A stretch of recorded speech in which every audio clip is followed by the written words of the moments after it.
आप सभी का स्वागत है। और हाँ, बधाई हो। बधाई इसीलिए क्योंकि हर वो शख्स जिसने इस वक्त भगवद गीता के इस ऑडियो पर क्लिक कर कर अपने आप को भगवद गीता के इस सफर से जोड़ने का मन बनाया है, मैं उन्हें बताना चाहता हूँ कि अपनी सफलता की ओर, अपनी शांति की ओर और अपने जीवन में सुख समृद्धि की ओर आपने अपना पहला कदम बढ़ा लिया है। आगे का सफर हम साथ निभाएंगे। मैं अंत तक बने रहूंगा आपके साथ। आप ही का अपना राज।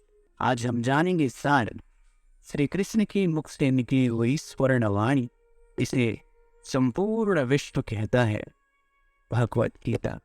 आज हम जानेंगे भगवत गीता के ऐसे 11 पाठ जो हम अपने जीवन में सद्भावपूर्ण अच्छी आदतों के तौर पर और अच्छे विचारों के तौर पर अपनाकर जीवन के चक्र को हमेशा के लिए बेहतरता की ओर अग्रसर कर सकते हैं।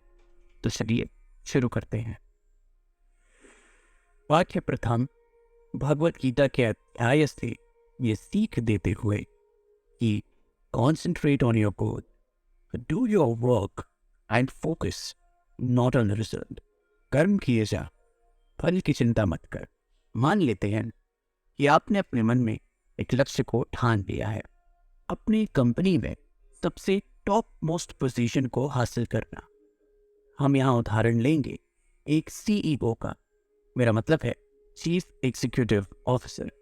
आपका सपना है कि आने वाले 5 सालों में मैं अपनी वर्तमान स्थिति से उठकर कुछ ऐसा श्रम कर जाऊं कि मुझे इस कंपनी में सीईओ का पद प्रदान किया जाए। मगर क्या लगता है आपको कि ये हासिल करना इतना आसान है? उत्तर साफ और सटीक है, ना। इसके लिए आपको जी तोड़ मेहनत और तैयारी करनी होगी। आपको इस पद के लिए खुद को लायक बनाने हेतु टीम मैनेजमेंट क्लासेस अटेंड करनी होगी।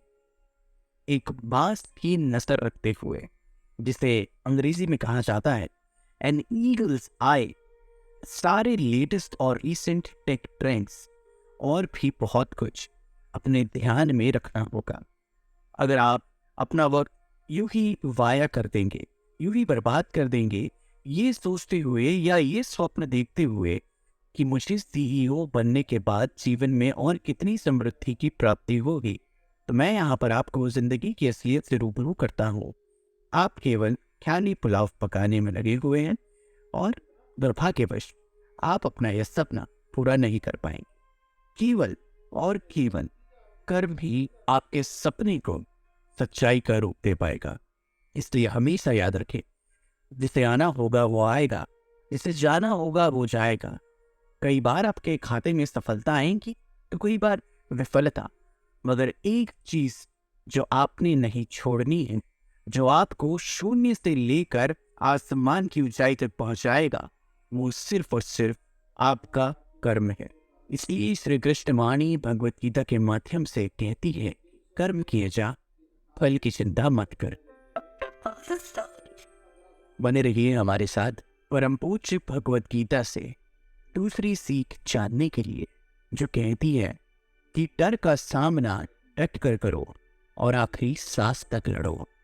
भला क्यों और कैसे, ये जानने के लिए दूसरा आज जरूर सुनिएगा।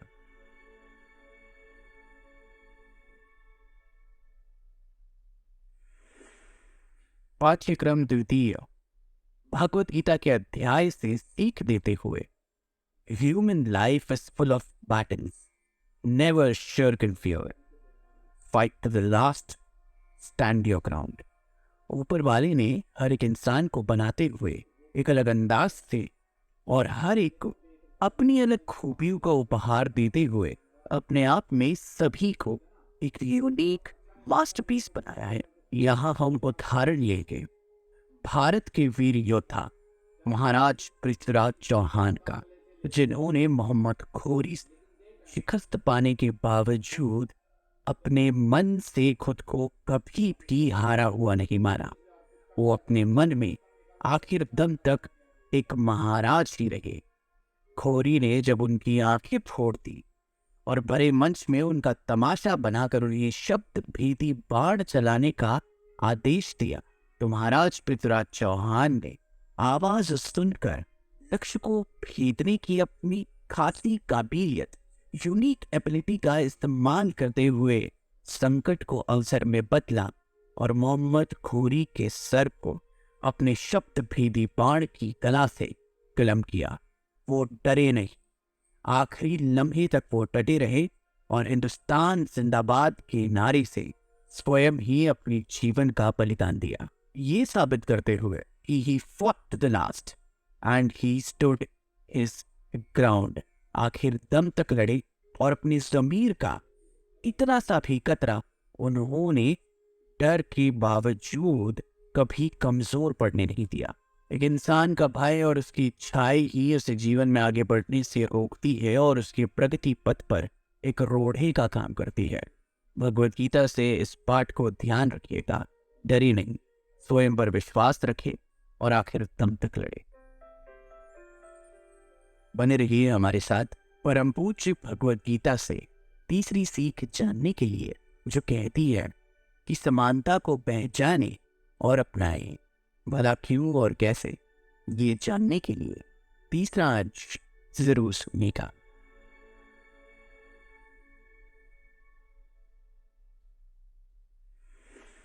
पाठ्य तृतीय भगवद गीता के अध्याय से ये सीख देते हुए, identify, recognise and accept equality in life. इस कथनी को समझ पाना थोड़ा सा जटिल है और इसका पालन करना तो और, लेकिन बेशक जिंदगी में ये सीख आपको ज्ञान प्राप्ति के पथ पर हमेशा काम आएगी। जहां बात होगी नॉलेज अचीव करने की, जीवन में कई सारी मुश्किलों का सामना करने के बाद आपको समझ आएगा कि सारी जीव जंतु, चाहे वो जीव हो या निर्जीव, सभी एक है, सभी समान है और सभी को एक ही दर्जे से देखा जाना चाहिए और महसूस किया जाना चाहिए। और स्थिति भले ही कोई भी क्यों ना हो, दुख और सुख एक ही सिक्के के दो पहलू है। क्योंकि अगर आपने दुख नहीं सहा तो आप सुख का मूल्य कभी नहीं समझ पाएंगे, और अगर आपने हमेशा सुख में ही आनंद लिया तो दुख के दो क्षण भी आपके ऊपर पहाड़ जैसे टूट पड़ेंगे। तो सुख और दुख, इसी का नाम जिंदगी है और दोनों में हंसते गुनगुनाते हुए आगे बढ़ते जाना है। हमारे देश के अपने भारतीय क्रांतिकारी एक छोटे से समय में अपने जीवन के सबसे दर्दनाक और दुखद लम्हे को भी सबसे खुशनुमा और सबसे गौरव से भरा हुआ लम्हा मानकर अपने फांसी के फंदे को देखकर मुस्कुराते हुए हंसते हंसते तख्ते पर चल दिए और शहादत को प्राप्त हुए। सुख में भी सुख और दुख में भी सुख, यही है जीवन की परिभाषा। और जिसने इसे समझा और इसका पालन किया वो महापराक्रमी आज सदी के महापुरुष बनकर हमारे आदर्श बने हुए। शरीर मरता है, आत्मा नहीं, विचार नहीं, वो अमर है और यही परम सत्य है। बने रहिए हमारे साथ परम पूज्य भगवद गीता से चौथी सीख जानने के लिए, जो कहती है कि इच्छाएं तो मन में आएंगी और जाएंगी, भला इनसे कैसे और क्यों बचे, ये जानने के लिए चौथी सीख जरूर सुनिए।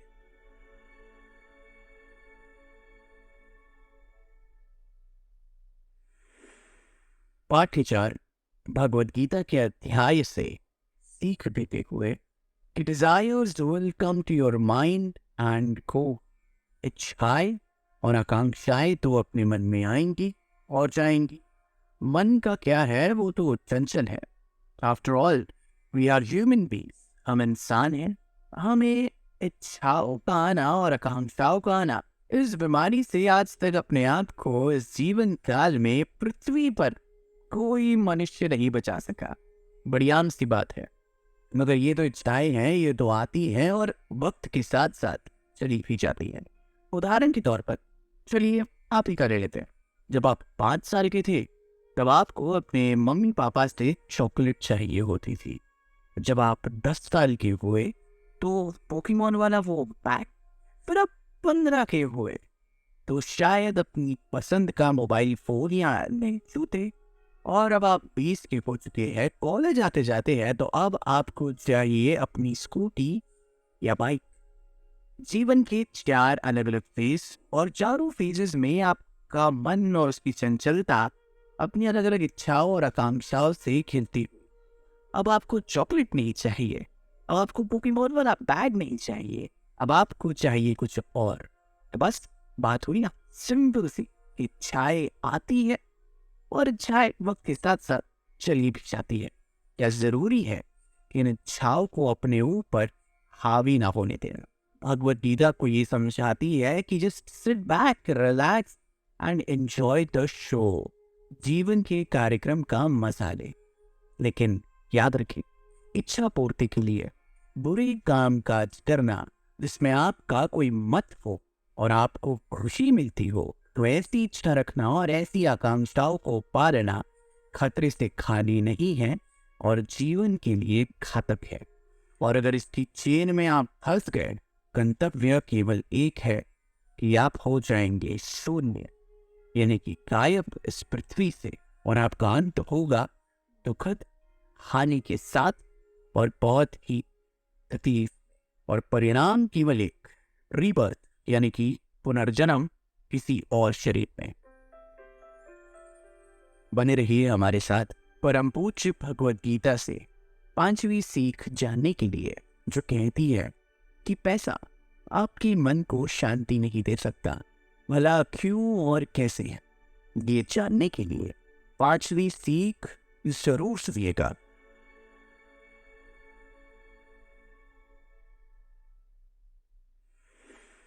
पाठ्य 5 भगवत गीता के अध्याय से ये सीख देते हुए, a mind full of thoughts about money cannot concentrate nor meditate. एक ऐसा मन जो हर वक्त सिर्फ और सिर्फ पैसों की विचारों से भरा हुआ हो, वो मन न कभी ध्यान लगा सकता है और न ही शांति को प्राप्त कर सकता है। भगवत गीता के हर खंड में और कई पन्नों पर रुख किया गया है इस शब्द का, जिसे अंग्रेजी में कहते हैं मेडिटेशन और हिंदी में कहते हैं साधना, ध्यान लगाना। और ये एक ऐसा नॉन फिजिकल एक्टिविटी है, यानी कि जिसमें शरीर की ताकत का इस्तेमाल नहीं किया जाता, जो आपको अपने अंदर की इनर पीस से जोड़ता है, जो आवाज आपके भीतर वास करती है। और उस अंतरावास को, जो शांति का प्रतीक है, आप उसे केवल तब सुन पाएंगे, तब महसूस कर पाएंगे, जब आप अपने मन को एकदम एकांत, मोहमाया से दूर, एकदम शांत और खाली रख सके। पैसे के पीछे भागना और पैसों को पाने के ये जो विचार उत्पन्न होते रहते हैं बार बार, जब तक ये आपके मन की शांति के साथ खिलवाड़ करते रहेंगे, आप इनर पीस, अपने आप में, अंतरात्मा में कभी शांति को नहीं पा सकेंगे। आपका मन हमेशा स्थिर रहेगा और मेडिटेशन यानी कि ध्यान की बहुत से मीलों दूर। उदाहरण के तौर पर अगर मैं आपको समझाऊं तो कुछ यूं समझिए कि हम अक्सर जीवन में ऐसे कई लोगों को देखते हैं जिनके जीवन में सब कुछ होता है, धन दौलत, शानो शौकत, आराम और न जाने किस प्रकार के सांसारिक सुख, वर्ल्डली प्लेजर्स इनके हाथों की मुट्ठी में बंद होते हैं। इनके पास धन का तो आशीर्वाद है, मगर फिर भी इन्हें शांति नहीं मिलती। इनके पास सब कुछ होते हुए भी ये उदास होते हैं, मायूस होते हैं और अपने बंगले की बड़ी बड़ी दीवारों के बीच अकेला महसूस करते हैं, सन्नाटे की गूंज में कैद, क्योंकि इनका मन और मस्तिष्क धन प्राप्ति की ओर इतना लग चुका है और इतना लग जाता है, इन्हें अपने लिए और अपनी शांति के लिए कोई वक्त ही नहीं मिल पाता और उनके मन में कभी कोई जगह उत्पन्न ही नहीं हो पाती। धन जरूरी है, मगर शांति सर्वोपरि। बने रहिए हमारे साथ परम पूज्य भगवत गीता से 6ठी सीख जानने के लिए, जो कहती है कि जो होता है अच्छे के लिए होता है, भला क्यों और कैसे। ये जानने के लिए ये 6वीं कड़ी जरूर सुनिएगा।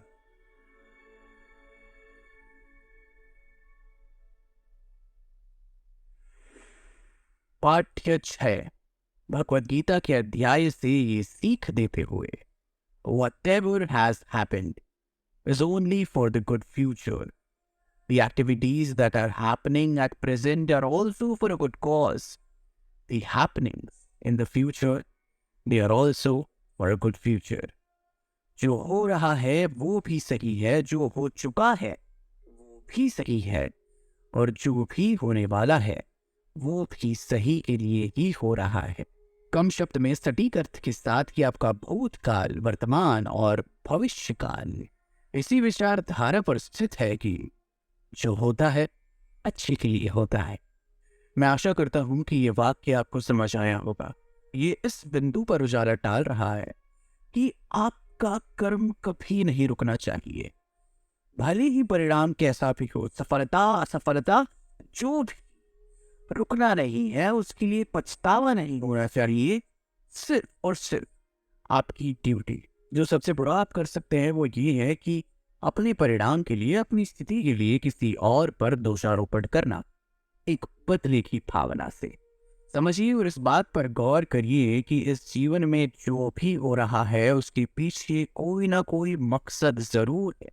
एक बड़ी शक्ति का हाथ है उसके पीछे, और आपको इंसानी जीवन का महत्व समझाने के लिए। इस संसार में कई जीव जंतु है, कई पशु है, कई मानव है, कई निर्जीव वस्तुएं हैं, लेकिन कोई भी उनकी किस्मत नहीं बदल सकता। इसके जीवन में जो होना लिखा है वो होके रहेगा। नसीब अपना अपना, अंग्रेजी में इस शब्द को कहा जाता है destiny. If it's meant to be, it will be. अगर उसे होना है तो वो होके रहेगा। तो कृपया करके मैं आपसे विनती करना चाहूंगा कि अपने सफर पर आपने आज तक जितना भी तय किया है, खुद पर गौरव करें, खुद से प्रसन्न रहे, और छोटी मोटी असफलताओं को और जीवन की इस धुन पर नाचे ऐसा कि आपके चेहरे पर खुशी हो, ना ही नाराजगी और ना दुख। आप खुद समझिए कि जीवन में कभी कभी समय बहुत अच्छा चलता है तो सभी लोग पूछते हैं, लेकिन एक ऐसा वक्त भी आता है जब वक्त बहुत खराब चलता है और अपने ही साथ छोड़कर चले जाते हैं। क्या करें, यही जीवन का चक्का है, चलते रहना है, रुकना नहीं। कोई मूर्ख ही होगा जो अपने भूतकाल पर अभी भी अटका हुआ है, क्योंकि जिंदगी एक ऐसी कड़ी है कि जिसे आप पीछे जाकर ठीक नहीं कर सकते। जहां और जिस वक्त और जिस परिस्थिति में हो वहीं से ही ठीक करना होता है, और आपका आज ही आपके आने वाले कल को आकार देता है। तो भूतकाल की चिंता छोड़े, भविष्य के बारे में सोच सोच कर भयभीत ना हो, आज पर ध्यान दे, और आपका कल, आज और भविष्य अपने आप सुखी हो जाएगा। उदाहरण देना चाहूंगा सदी के महानायक और इस देश के महान अभिनेता श्री अमिताभ बच्चन का। एक दौर था जब इनके नाम का सिक्का चलता था, और केवल इनका नाम ही काफी था किसी पिक्चर पर हाउसफुल का बोर्ड लगने के लिए। 70, 80, 90 का दशक तक ठीक ठाक सब कुछ चला, मगर एक ऐसा वक्त आया जब उन्होंने एक अपनी कंपनी खोली जिसका नाम था ABC, और ये दिवालिया हो गए क्योंकि वो कंपनी डूब गई। तब इनकी हालत बहुत ही नाजुक, ऐसी नौबत आ गई कि घर भी गिरवी रखना पड़ा। तब क्या इन्होंने ये सोचा कि मैं तो इतना बड़ा सुपरस्टार रहा हूँ, मेरी ये हालत कैसी हो गई? या इन्होंने इस पर गौर किया कि यार अब मैं आगे अपना जीवन कैसे व्यतीत करूंगा? क्या लोग मुझे दोबारा सुपरस्टार मानेंगे या नहीं?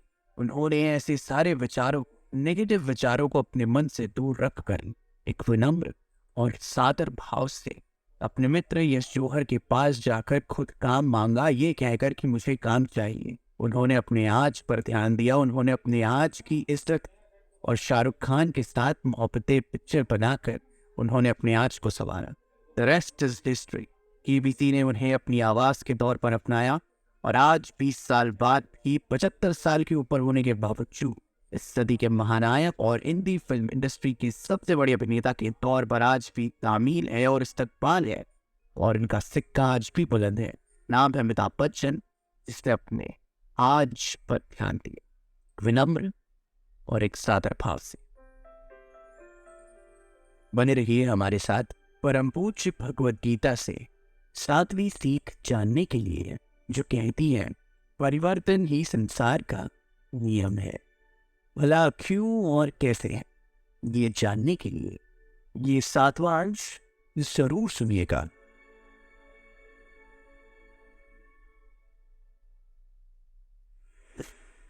पाठ के साथ भगवत गीता के अध्याय से सीख देते हुए कि change is permanent, this is universal law, you can either become a billionaire और अ पॉपर इन अ सेकेंड।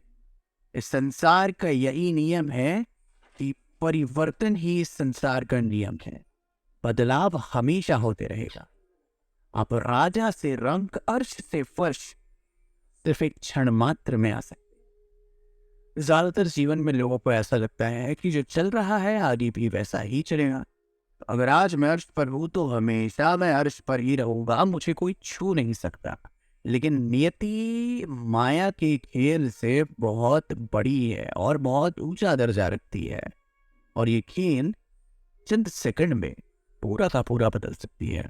एक उदाहरण लेते हैं कि किसी करोड़पति इंसान ने अपने सारे पैसे किसी स्टॉक मार्केट में लगा लिए, और उसी दिन किसी गरीब इंसान ने अपने पास बचे हुए चंद रुपयों से एक लॉटरी की टिकट खरीदी। पता चला कि दिन के अंत में वो स्टॉक मार्केट में लगाया हुआ सारा पैसा डूब गया और उस गरीब की करोड़ों रुपयों की लॉटरी लग गई। कोई फर्श से अर्श तक चला गया और अर्श से फर्श तक चला गया, पलक झपक गई। यही है नियति का खेल, और यही है संसार का नियम, परिवर्तन। जो आज आपके पास है जरूरी नहीं कि वो कल आप ही के पास होगा, वो किसी और के पास भी हो सकता है या उसके पास भी नहीं। मगर समझने वाली बात ये है, change is the only constant. कल परसों तक एक अरबपति कहलाया जाने वाला विजय माल्या आज एक भागा हुआ चोर कहलाता है। बस यही अजीब। हमारी धरती माँ भी सूरज के इर्द गिर्द चक्कर काटती है, एक सेकंड के लिए भी कहीं नहीं ठहरती, हमेशा घूमती रहती है, हमेशा अपना स्थान बदलती रहती है। तो जब इतने बड़े भूमंडल में इतनी बड़ी पृथ्वी जब हर सेकंड हर क्षण बदलाव से गुजर रही है, तो हम कौन है भला?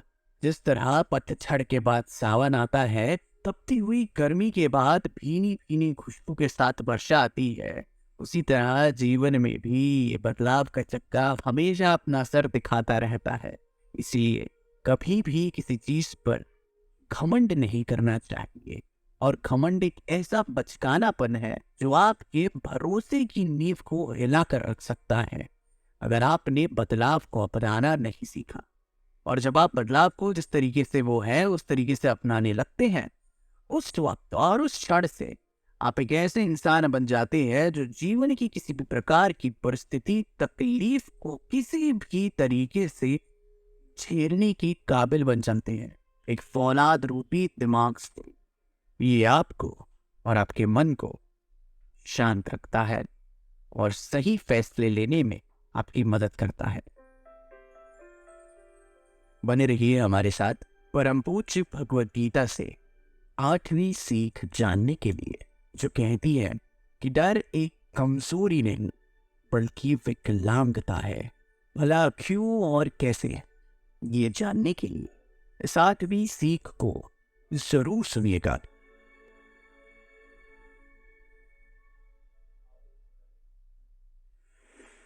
पाठ्य 8 भगवत गीता के अध्याय से ये सीख देते हुए कि fear factor is a disability.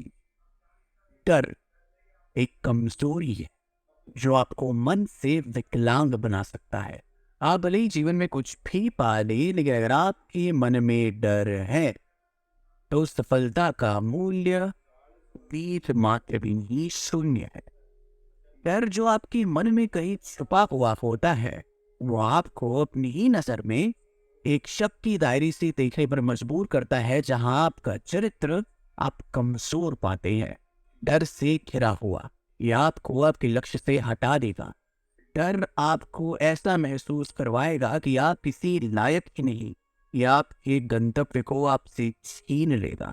मगर जिन्हें किसी बात का भय नहीं, जो अब आए हैं, जिनकी उड़ान आसमान में है और जिन्होंने कभी रुकना नहीं सीखा, उन्हें कोई भी नहीं हरा सकता। भविष्य का डर और आत्मसम्मान खो जाने का डर, यही दो रोड़े है जो आपको अपने जीवन के लक्ष्य से कभी मिलने नहीं देंगे। आखिरकार गब्बर भाई साहब भी कह गए कि जो डर गया समझो मर गया। हंसने हंसाने की बात और है, लेकिन अगर उदाहरण के तौर पर देखा जाए, कंपनी क्वार्टर मास्टर हवलदार अब्दुल हमीद, एक ऐसा सिपाही जिन्हें इनकी शहादत उपरांत, बलिदान उपरांत भारतीय सेना के सबसे बड़े गौरव से नवाजा गया। उसका नाम है परमवीर चक्र। तारीख थी 10 सितंबर और 1965 की लड़ाई में पाकिस्तानी सेना ने धावा कह दिया। हिंदुस्तानी बॉर्डर में घुसकर अपनी पैंजर टैंक्स के द्वारा इंडियन ट्रूप्स, भारतीय सेना की कुछ टुकड़ियां इतनी भयानक दहशतगर्दी मचाकर आती हुई टैंकों को देखकर भयभीत हो गए और पीछे की तरफ हटने लगे। ये देखकर आरसीएल गन के कमांडर हवलदार अब्दुल हमीद अपनी जान की परवाह ना करते हुए भय मुक्त अपनी जीप पर इस गन को बांधे हुए दुश्मन टैंक को तबाह करने की ओर बढ़ चले। और होता क्या है, इन्होंने सबसे पहले आती हुई लीडिंग टैंक को अपना निशाना बनाकर ब्लास्ट करते हुए धुआं कर दिया। इतने में दूसरी टैंक की नजर इन पर गई और जैसे ही उन्होंने उसे भी अपना टारगेट बनाया, सामने से जवाब फायरिंग में इनकी तरफ एक बहुत एक्सप्लोसिव शेल आ गिरा और ये वीरगति को प्राप्त हुए, मगर उन्होंने उस टैंक को भी तहस नहस कर दिया। इनकी इस पराक्रम, इस साहस को देखकर इनकी बाकी टुकड़ियों, इनके बाकी साथियों को भी हिम्मत आई। इनके मन से भय निकला और इन्होंने धावा बोला पाकिस्तानी टैंकों पर और पाकिस्तान को मुंह की खानी पड़ी हार पार की तरह। ये अब्दुल हमीद एक इंसान की अकेले की हिम्मत थी, एक अकेले की ताकत थी, जो इतने अभय हुए, जिन्होंने अपने मन में कण मात्र भी भय को जगह न दी और वीर गति को प्राप्त होकर परमवीर चक्र का गौरव प्राप्त किया। भय आपके मन को विकलांग बनाता है, इससे बचिए और आगे बढ़िए। बने रहिए हमारे साथ परम पूज्य भगवत गीता से 9वीं सीख जानने के लिए, जो कहती है कि खाली हाथ आए थे खाली हाथ जाएंगे, भला क्यों और कैसे। ये जानने के लिए इस 9वें अंश को जरूर सुनिएगा।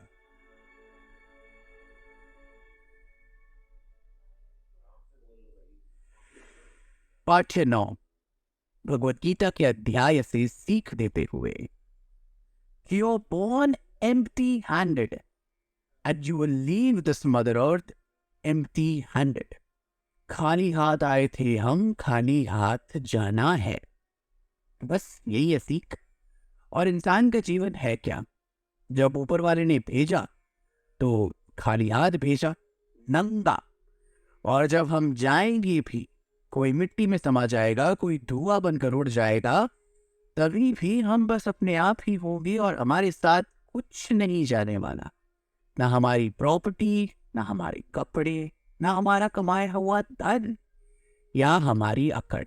जैसे आए थे बस वैसे ही बन जाएंगे, प्रकृति की गोद। और मेरे हिसाब से इसका तो उदाहरण देना भी ठीक नहीं बनता है, क्योंकि ये बहुत सामान्य सी बात है। ये रोजमर्रा की जिंदगी का आईना है और हमें हमेशा अपने मन में इस बात को ठान कर रख लेना चाहिए कि जो भी है ऊपर वाले की दया से है और हमारे कर्म से है, और जब नहीं भी होगा तो भी ऊपर वाले का ही आशीर्वाद समझकर परिस्थिति का सामना करते हुए कर्म करते रहना है। तो ये दुनिया एक बहुत बड़ा रंगमंच है और हम इस रंगमंच की कठपुतलियां जब तक शो चलेगा तब तक हमारा सफर चलेगा। क्या कमाएंगे, क्या गवाएंगे, लेकिन जब जाने की बारी आएगी तब तो नंगे ही आए थे और नंगे ही जाएंगे, वो भी खाली हाथ। बने रहिए हमारे साथ परम पूज्य भगवत गीता से 10वीं सीख जानने के लिए, जो कहती है कि हवस, गुस्सा और लालच सबसे बड़े दुश्मन है, भला क्यों और कैसे। ये जानने के लिए 10वीं सीख को जरूर सुनिएगा।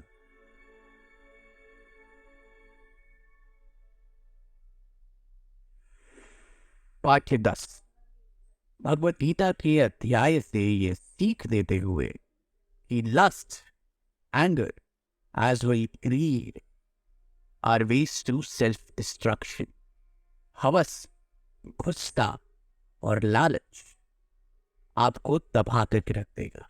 अपने इंद्रियों पर कोई काबू ना होना और अपने मन को हवस की गंदी नाली में गिरता हुआ पाना आपको कुछ इस रूप में बदल देगा जिससे आपको खुद घिन आने लगेगी।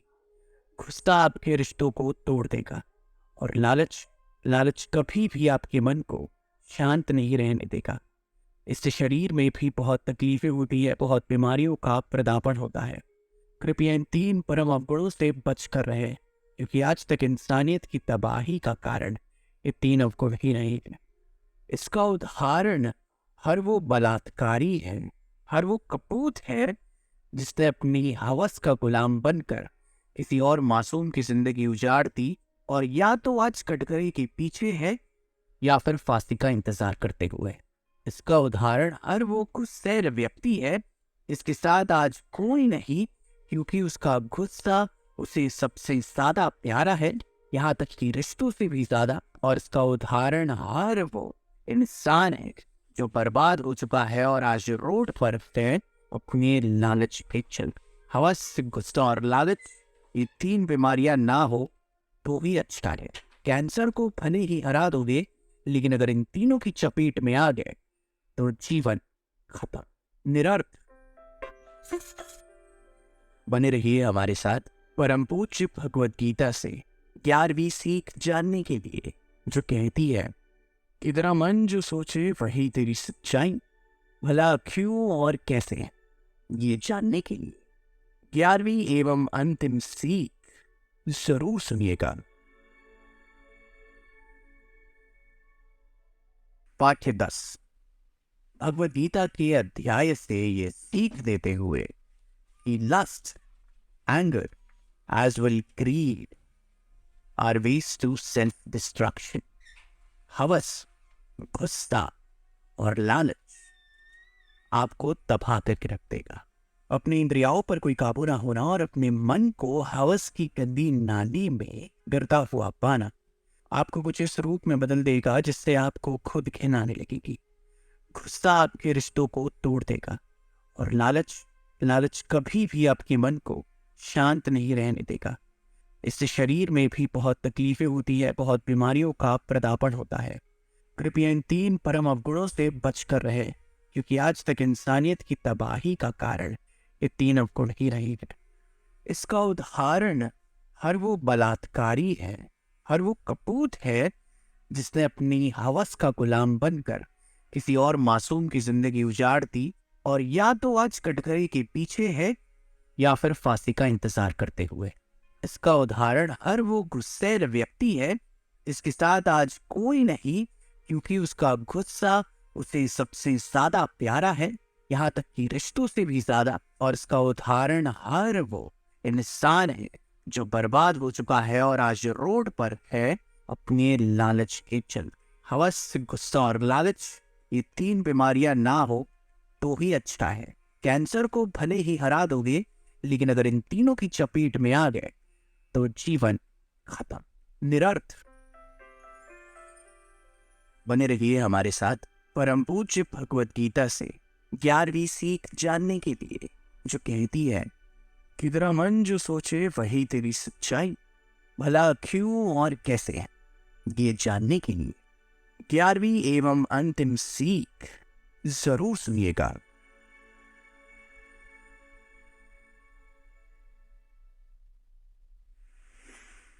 पाठ्य 11वां भगवद गीता के अध्याय से सीख देते हुए कि a man makes his life based on his own beliefs. तेरा मन जो सोचे वही तेरी सच्चाई। किसी मनुष्य के विचार ही उसके जीवन को आकार देते हैं। अगर आपके विचार खुश होंगे और एक ऊर्जा से भरे हुए होंगे तो भले ही जीवन में कितनी ही बड़ी मुसीबत क्यों ना आन पड़े, आप उसका सामना एक सिकंदर की तरह करेंगे और मुस्कुराहट के साथ उससे एक अलविदा भी कह देंगे। और भले ही आपका जीवन कितना ही संपूर्ण, संपन्न और भव्य क्यों ना हो, मगर आपका मन ऐसे विचारों से भरा हुआ है जो आपको नीचे खींचता है, जो आपको नेगेटिविटी की तरफ ढकेलता है, तो भले ही आप ताजमहल में बैठकर चांदी के चम्मच से ही क्यों ना खाना खा रहे हो, अगर आप मन से उदास और निराश ही नजर, भले ही किस्मत आपके दरवाजे पे दस्तक दे रही हो, आसमान की ऊंचाई आपके कदम चूम रही हो, और अगर आपके दिमाग में रिवेंज हो, मतलब ये भावना हो तो उस खुशी के माहौल में भी गम का आगमन बेझिझक हो जाएगा। तो बात बड़ी सिंपल सी है कि आपका मन, आपके विचार ही आपके जीवन को आकार देते हैं। जैसा आप सोचेंगे वैसा ही आपका जीवन होगा। तो अच्छा सोचिए, अपने मन को सकारात्मकता से भर दीजिए और नकारात्मकता के लिए सीधा no entry board. Shahrukh Khan, साल था 1990, खड़े थे मरीन लाइन्स पर समुद्र को देखते हुए। ना सोने का ठिकाना, ना जेब पे पैसे, क्या किया जाए? खड़े होकर बस ये कह दिया कि एक दिन मैं शहर पर राज करूं। ये उनका विश्वास था, ये उनका अपने आप से एक वादा था और ये उनका सपना था जिसके लिए उन्होंने हर दिन कड़ी मेहनत की और अपने विचारों को कभी भी कमजोर नहीं पड़ने दिया। और आज we all know him as King Khan. जो आप सोचेंगे वही आप अट्रैक्ट करेंगे और जो आप अट्रैक्ट करेंगे वही आपकी एक्शंस बनेंगे और जो आपका कर्म होगा वही आपके जीवन का सत्य होगा। और यही सीख देती है भगवत गीता। एक ऐसी किताब, एक ऐसा ग्रंथ, कुछ ऐसे पन्नों से भरा हुआ जिसमें इस दुनिया के हर प्रश्न का सटीक, सरल और एक ऐसा उत्तर जो आपको हर पल शांति के भाव से मिलाएगा।